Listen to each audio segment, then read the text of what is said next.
What's happening, everybody? Thanks for dropping in on another episode of the Crash Bang Boom podcast. Today's guest is drummer Brody Taylor Smith of Invent Animate, Exist, and Satyr.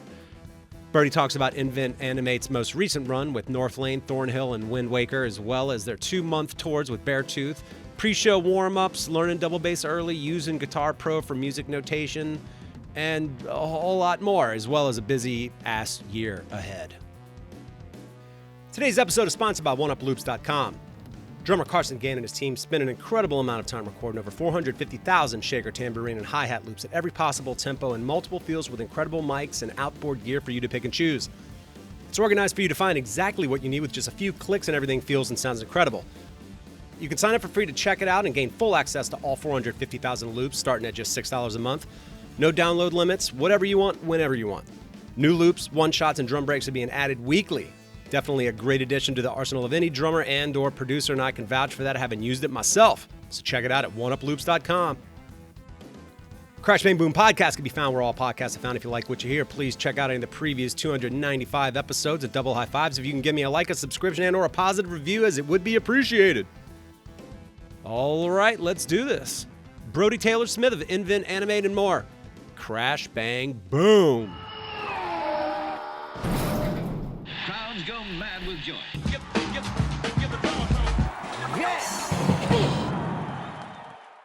All right, Brody, what's up, dude? How you doing? What's up? Good. How are you, man?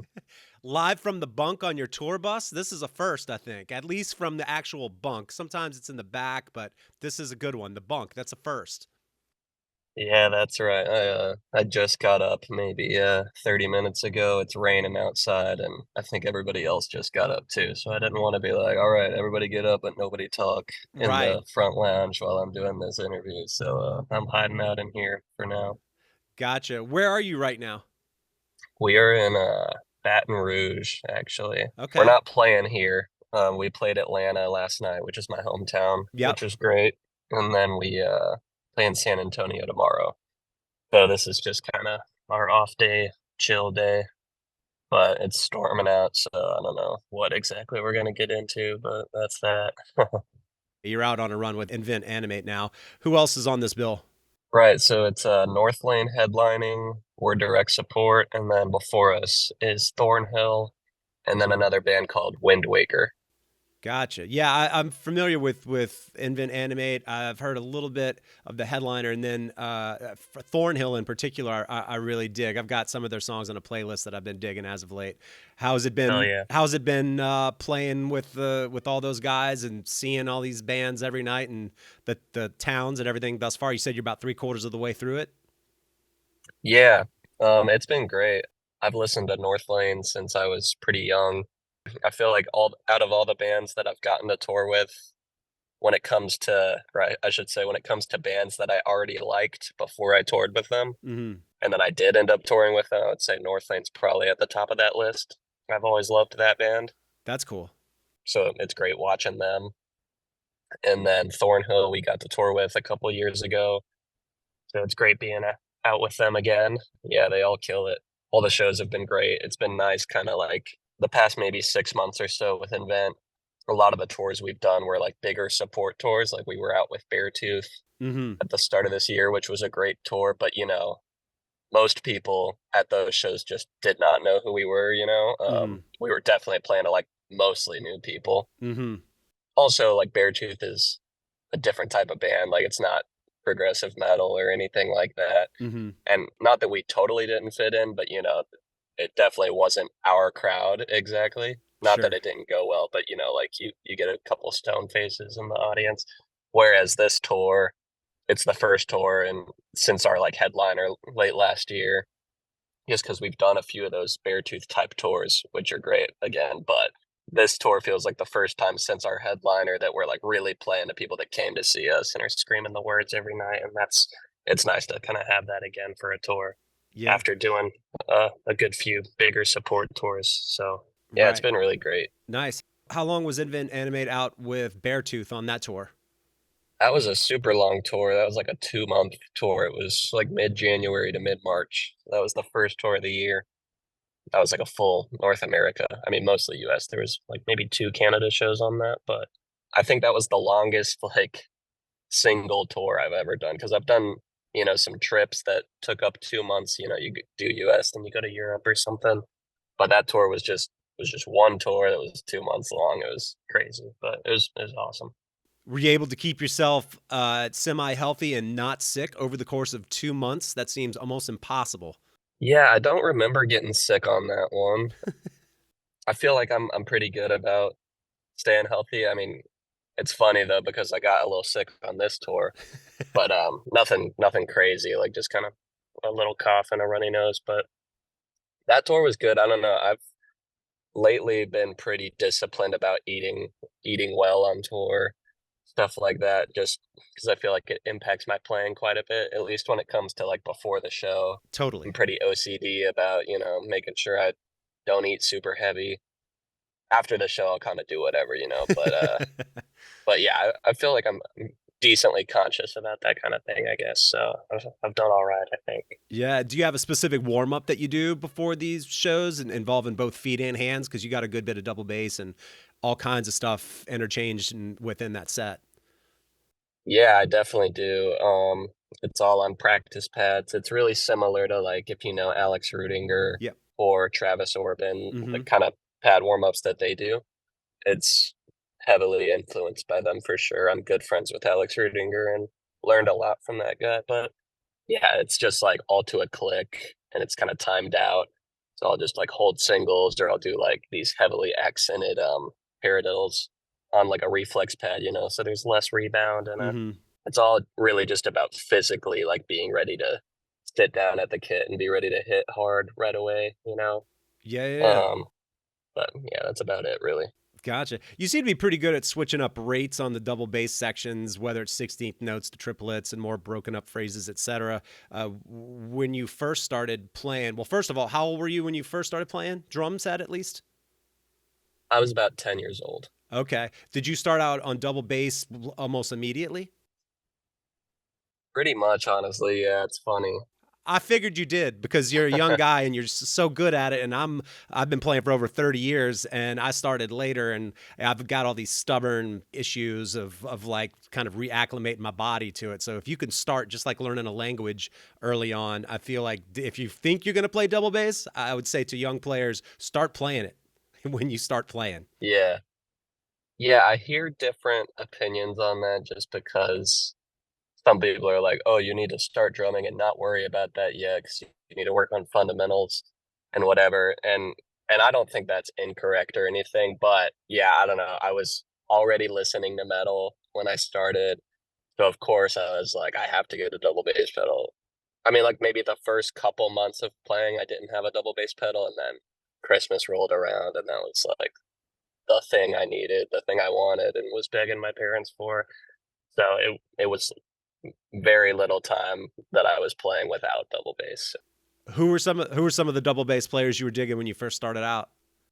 Well, my first favorite drummer was definitely Neil Peart from Rush, who I would not name as like a double bass guy Mm-hmm. over a lot of other people. I mean, he definitely did double bass, but I would still name him. But right around the time I started playing, though, I was super into Slayer. Like Dave Lombardo was one of my favorites. Of course. I actually got into Meshuggah not too long after that. So yeah, I think like pretty important, or like pretty like good first bands to get into, to like get into metal drumming, as a pretty young kid, I feel like, because Slayer was all the faster thrash beat stuff, like just straight double bass. Yeah. And then I heard Meshuggah and I was like, oh, I never considered like playing a pattern with double bass. It was always just straight 16ths, and I think getting exposed to that super early on was important. And then like after Meshuggah, it's like I got into more like modern metalcore stuff where that's all it is just chugging double bass rhythms. Yep. Pretty early on, I was just all about that shit. So Yeah. How old are you now, man? I'm 25. I'm about to be 26 in a couple months. Okay, gotcha. That's so you've been playing about 16 years. Yep, I guess so. That's pretty good, man. Pretty damn good. I saw a video on your Instagram of you playing with a bunch of notated music on like a horizontal pole. So I'm assuming you can read music. Did you at some point start getting lessons, and was reading music a part of that? Sort of. I did like concert band in middle school and high school, and that kind of taught me the basics of reading music. Just not really like heavily deep into it, but just like what a quarter note is, what an eighth note is, Sure. etc. And then as I was getting older, I started like kind of programming drums in a program called Guitar Pro, Mm-hmm. which is just like a notation software Yeah. that you can like just MIDI notation, but like it shows it, as music notation, but then you can export it as actual MIDI if you want. But you can do like any instrument on there, including drums. So I started working in that, and then I started transcribing stuff. And then when it came time to like learn something, either something I wrote that I programmed, or learn something like for a cover, or maybe I was filling in for a band and I had to learn one of their songs, I would transcribe it in Guitar Pro. To be honest, if you asked me to like have a pen and some paper and notate something, I kind of don't know if I would nail it. I'd probably be a little like, wait, what does that note look like? Because Right. I'm so familiar with the key commands at this point, Mm-hmm. and also the notation when I do write it out in Guitar Pro, it kind of looks a certain way. It's almost like tablature. Mm-hmm. It's a lot closer to guitar tablature, where like the playhead of every note is actually like a number. Right. So people who've programmed in Guitar Pro definitely know what I'm talking about. But if you haven't, then whenever I like show people my transcriptions, like people that do read drum notation, they're always like, "What? That's so weird." But like for me, it's like there's this mental visual connection between every number and a certain drum or cymbal. Like for example, in Guitar Pro, 38 is the snare, 35 is the kick, 57 is my right crash, 49 is my left crash. So when I'm either like programming it, like I'm just typing that out and I know what hit I'm doing. And then when I'm reading it out, I know exactly what hit I'm doing. Gotcha. After a while of doing that, it's just like this really intuitive kind of connection to where I'm reading it and I'm not looking at like what line a note is on Mm-hmm. or like what symbol it is. I'm like reading the actual number and I know exactly what symbol or drum I'm supposed to hit. Yeah. But it's still, quarter notes, eighth notes, 16th, triplets, all that. So I'm still reading it for sure. But yeah, short answer is like I got more into that kind of on my own, just messing around in Guitar Pro. But Gotcha. I do think that like getting the basics of reading down from like concert band when I was in school, that did help a bit. But I think anybody that doesn't read could totally get into it with Guitar Pro, because in my opinion, it's almost like a more surefire way of solidifying that kind of understanding, because in Guitar Pro, you can like type something in and let it play. And if you do it incorrectly, like, maybe you didn't enter enough rests or notes for like the measure to resolve, like maybe an incorrect amount of like little notes, Mm-hmm. like you did a dotted note, but you didn't do like, 1/16th rest to like resolve it, or what, you know what I'm talking about? Yeah. If you don't do that, then it will like highlight the measure in red. So it's like, oh, that's not right. Okay, let me fix that. Wow. Whereas like if you're just a kid with a pen and some paper, like you can write something and like have no idea if it's right or not. No one's going to correct you unless you have a teacher. And same with reading it. You press play on Guitar Pro and you hear it while you're reading it. Like it plays back at you. Yeah. And whereas if like I remember being in band and reading something and being kind of confused if it was a little more difficult, and half the time nobody even walks up and corrects you, Right. because like you're playing on snare drum, the teacher might not even know the snare drum part, they're focused on the wind section Yeah. or whatever. So like being able to like actually hear that play back at you, like while reading it and being like, okay, that's what that looks like and sounds like, and that's how I play it. I feel like it's like to me at least, it seems like the quickest way to internalize reading and like that visual audio connection kind of. Yeah. So yeah, I recommend like transcribing on a computer where you can use MIDI. I think it's great. Gotcha. The video that I referenced earlier where you were having to read through, so were you having to read through your own performance to try to nail it again for a drum playthrough? I think it was maybe an Exist playthrough or something. I saw cameras set up and there was Okay, just yeah, a yeah, yeah. line. It cut for a second to a line of notation on a pole. I think for that, it was like I had memorized most of the song. For that album, we recorded the drums at least like 2 years ago. And then the album just came out a couple months ago. So I hadn't played the song in a while. So I like refamiliarized myself with it and drilled it a bunch. Like when I play, I try to be pretty note for note, like very like 100%, like every little ghost note, or like Uh-huh.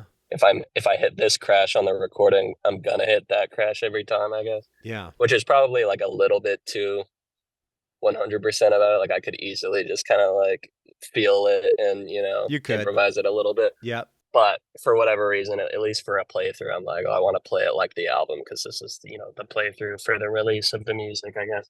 Like it's kind of just a reminder. Like I'm not sight reading it, Mm-hmm. but I'm just kind of, like it's like when I'm looking at it, it's just like a visual reminder of okay, I hit this note here and this note here, but it's still kind of muscle memory. Mm-hmm. But that muscle memory is only fully triggered when I'm also like looking at the sheet music, if that makes sense. So it's definitely not sight reading. Like I've Right. definitely practiced it while reading it, but every now and then there will be a section where I'm like, oh, that's tripping me up. It's really hard to like memorize every little detail here. I'll just put the sheet music up if it's for a video. Right. You seem to have a good sense of tuning drums and seemingly without samples and or triggers. Do you find that you need at least triggers on your bass drum, especially for like upper BPM sections within any of these bands? And I'm basing this off of the Instagram videos that I've seen where you're set up in your home studio, I'm assuming. I have used triggers in the past. Like I played live for a band called Alluvial. They're like a death metal band, and I played for some other bands in that style in the past. And for that, like live, I did use triggers just on the kick, but I don't really enjoy doing that. Like I totally understand using triggers for that. You kind of have to Mm-hmm. after a certain BPM. Like Yeah. if you want it to sound right, you kind of have to. And I feel like I'm lucky enough at this point where like with Invent Animate, there's still some fast double bass, but I don't think any of it is fast enough to warrant using triggers. Mm-hmm. Also, we have a great front of house guy who knows how to mix a kick drum really well and without samples. And I also tune my kick drum like as low as I can get it, and I'm kicking as hard as I can. So there's a lot of high end attack, and like I said, he mixes it very well. So I think that total combination, you don't really need to use triggers. I think if I was playing like far above 200 BPM, then sure I would probably need it. Mm-hmm. But there's fast stuff, but it's not that insane. Whereas with Alluvial, there was definitely like a lot of fast double bass stuff, and I did use it for that. But I don't know, like not only is it a response thing that you hear, but I almost feel like I was unable to like kick as hard when I had a trigger because I was scared of like accidentally like bouncing my foot, Right. like bouncing the beater on the head and like double triggering or something. Mm-hmm. And so as a result, I feel like it affected my feel as a player, and I didn't love that. So I think like sometimes it feels great in your ears having a trigger and like this really like pronounced sample Mm-hmm. in your ears and no microphone bleed, like you're not hearing the snare and the kick mic, Right. all that. Like I think it could be cool. And I know that there are different ways to trigger, like having a pedal mounted trigger or a hoop mounted trigger. Mm-hmm. I always used a hoop one, but yeah, it's not what I prefer to do, but I have done it in the past, but Yeah. nothing I've done in the past couple of years has been triggered. Gotcha. I saw also that you semi-recently got that John Tempesta signature snare set up on your kit. I love that snare. Yeah, that's great. When I was living in New York, one of my buddies in a Brooklyn band had one, and every time I heard it, I was like, damn, that thing sounds so good. I take it you've been enjoying having that in the amidst the set. Yeah, man, it rules. It's the best snare I've ever had for sure. I got it maybe about a year ago. I was using the Tama SLP dynamic bronze snare, like the original 14 by 5.5 one, Mm-hmm. which is great. But yeah, the ever since I got the John Tempesta, that's kind of been my go-to. I feel like that snare, when it comes to Thomas snares, I feel like it's only secondary to like the bell brass, Right. at least in my opinion. But I mean, but then again, like I've never actually had the pleasure of playing a bell brass, so I don't know. Yeah. And I have no idea when I would even have the opportunity to play one or even own one, you know. So I feel like I see myself using the John Tempesta for a long time, but at the same time, like I'm always looking at other snares and I'm always thinking about what else I want to try out. Of But course. yeah, for metal stuff, especially recording, I love that thing. It's funny on this tour and other tours, but I'll be playing and like the sound of my snare in the room sometimes is like louder than the PA snare, like how it Right. sounds like in the PA mic'd up, you know? Yeah. And it can almost be a problem because it'll like cancel it out. Like there will be phase issues between the PA snare and the actual snare you're hearing. Yeah.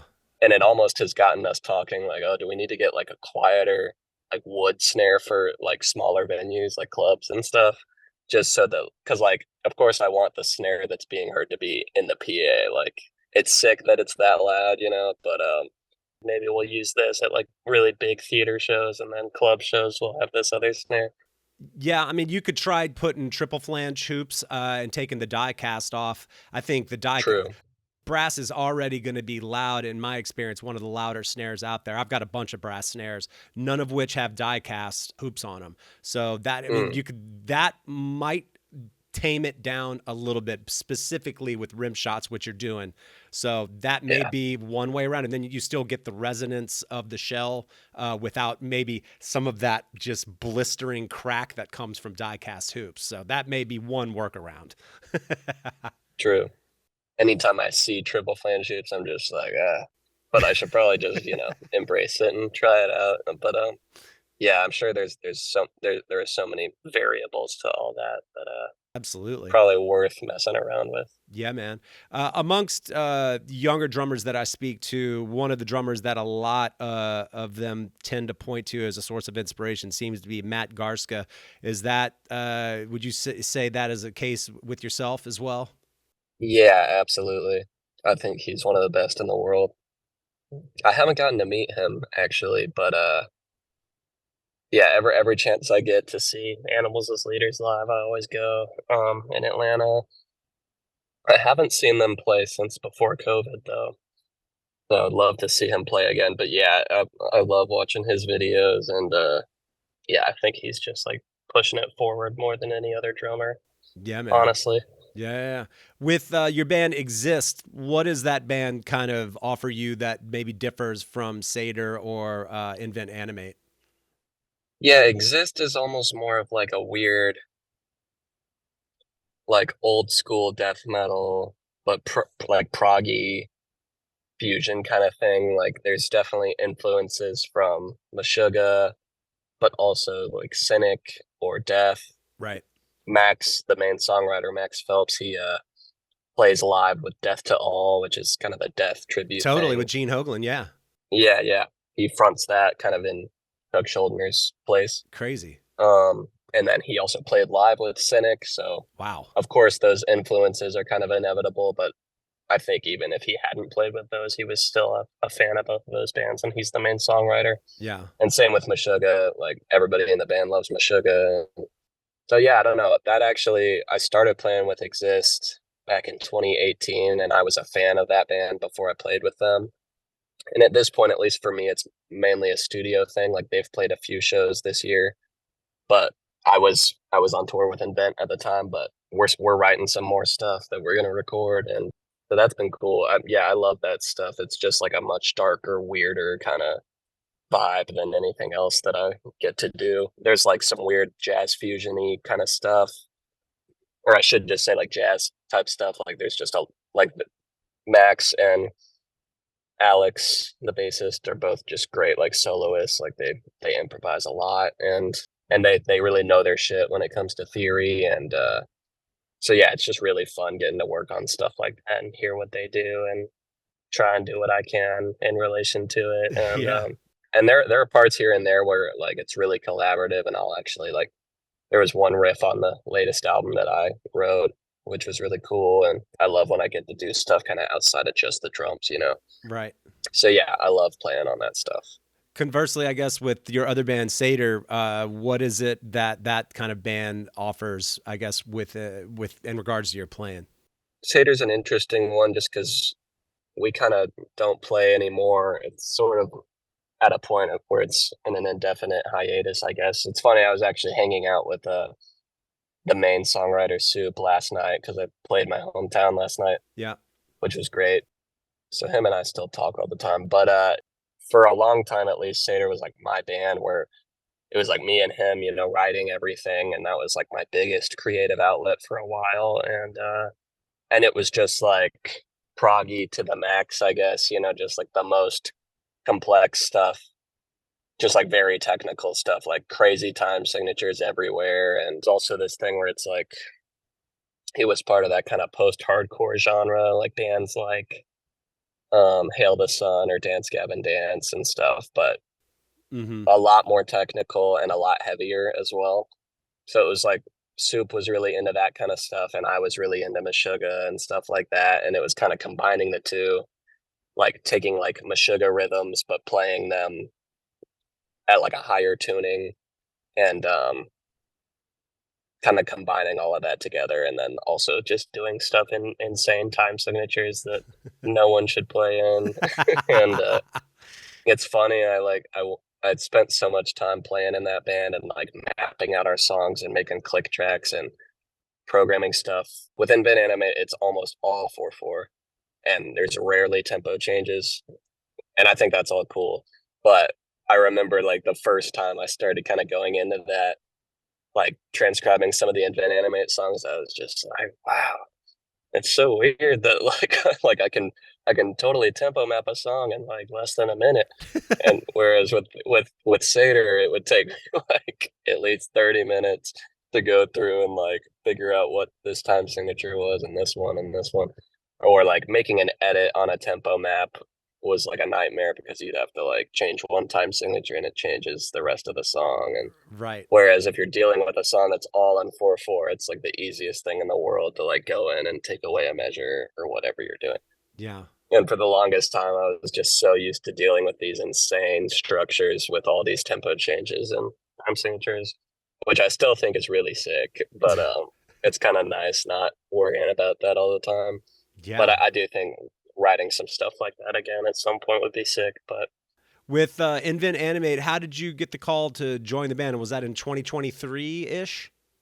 it was 2022 when I started playing with them. It was actually like exactly 2 years ago. Like my kind of 2 year first show anniversary was the other day. Nice. So yeah, I did my first tour with them like right around 2 years ago, and then the second tour I did with them was in Europe, and that was November 2022, and that's when they like kind of when I officially decided to join. Mm-hmm. And then we didn't announce it until a little later in like mid 2023. So that's like when it was like public that I joined. But Gotcha. I've been playing with them and been in the band for like 2 years pretty much. I was just looking at some of the credits for the record where you recorded some drums on it. Most recent one, Trey Saleha, I guess, is credited with drums on the previous records and some of that one, and as well as guitars and other stuff. I guess he's crazy multi instrumentalist. But was he programming drums or physically playing drums? So all the Invent stuff until Heavener was live drums, and that was Trey. And then Heavener was programmed, and then the three new songs on Heavener Definitive, I wrote the drums. They are still programmed though. Okay. So that's the thing, because we wanted the mix to kind of be the same as Heavener, Ah. because it's like the deluxe edition, you know, and Mhm. the same guy was mixing it, all that. So the same drum samples and everything. I would have loved to track it. We are planning on tracking live drums for the next thing, which I'm super excited about. But those three songs are the first ones that I worked on. Heavener, that like the original version of Heavener was it was like being mixed during the first tour that I did with Invent. Like we were in the van and they were, you know, giving notes for mix revisions on that album, so it was already done. And then a little bit later, we started working on some other songs, and those were the first songs I was a part of, and those are the three that are on the having a definitive album. Gotcha. I'm assuming when y'all perform live, is everything clicked out so you've got in-ears to a click? Yep, yeah, everybody on stage has a click. I have my own click, actually, and then Marcus has his own click, and then Caleb and Keaton have a different click. Different in the sense of the tonality, because everybody prefers a certain tonality. Because, yeah, the real high-pitched one is fucking annoying to have to hear tang, tang, tang, like in your ear for an hour. It just sucks. I know, yeah. Mine is a bit more high-pitched, to be honest. Theirs is really? pretty dull. But, yeah, just because, like, I like to hear mine pretty well. But it's not the most high-pitched. I used to have a kind of crazier one. But also, like, I have some, like, it's kind of subdivided as well. Like, my click will go to triplets sometimes if I'm playing in triplets, whereas theirs won't, or the opposite or something, you know? Yeah. So, yeah, that's kind of why we have different ones. But, yeah, and then we all can hear each other in our ears.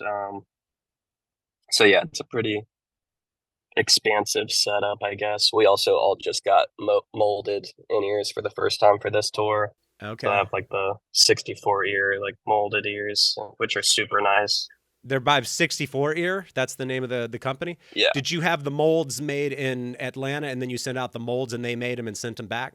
No, actually, we were really lucky because we were out with Bad Omens, and their guitar tech, Ricky, works with 64. Okay. He's like their main artist rep, and so he just did our molds right there. And then a month later, we got our ears in the mail. So that was great. Interesting. The man himself made our molds for us, which was sick. Right. I had some made recently and sent them out, and then I got 2 different rounds of molds made, and then they sent me 3 different versions.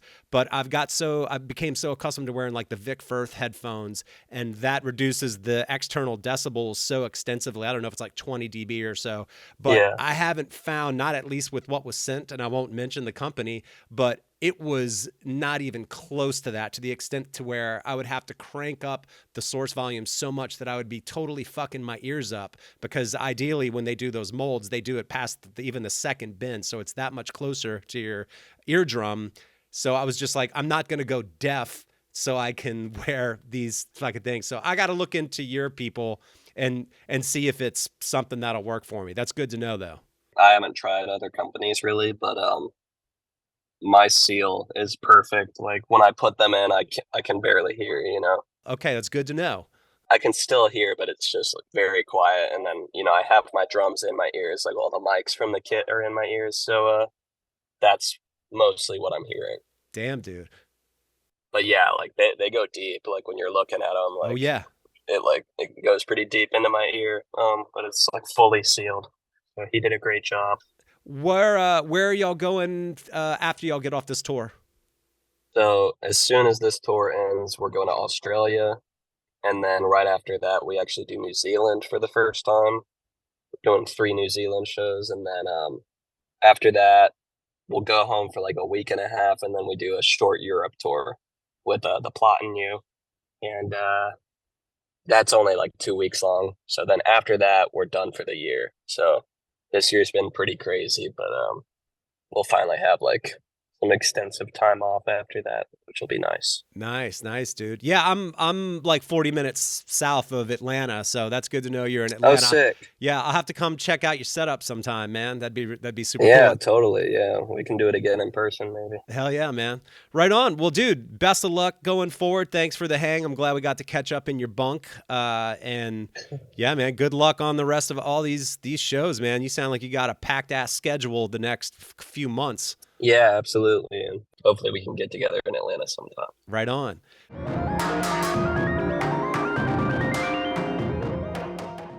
All right, everybody, that does it for this episode. Thanks to you, the listener, for dropping in, and to Brody for the hang. That dude can rip. We'll catch you all around the bend. Crash, bang, boom.